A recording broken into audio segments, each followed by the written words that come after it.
আসসালামু আলাইকুম। আজকে আমরা জানব কষ্ট কেন আসে আর কষ্টের সময় আমরা আল্লাহর প্রতি কিভাবে ভরসা রাখব। তাহলে 3টা স্টেপে আমাদের জানা যাক কষ্ট কেন আসে, কষ্টের সময় কি করব, কষ্টের পর নেয়ামত।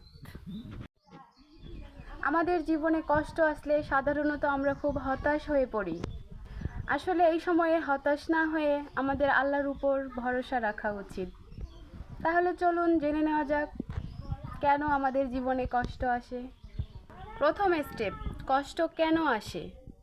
কষ্ট শুধু আল্লাহ আমাদের একার দেন এমনটা না, কষ্ট দিয়ে আল্লাহ আমাদের পরীক্ষা করেন, যেমন নবী রাসূলদেরও এর আগে পরীক্ষা করা হয়েছিল।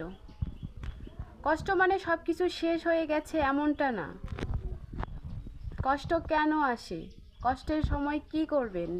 বেশি বেশি নামাজ পড়া, দোয়া করা, সবর করা এবং হাসবুনুল্লাহ ওয়া নি'মাল ওয়াকিল, আমার জন্য আমার আল্লাহই যথেষ্ট, এই দোয়া বেশি বেশি পড়তে হবে। তৃতীয় স্টেপ নিয়ে আলোচনা করা যাক, কষ্টের পর রহমত বা আল্লাহর নেয়ামত।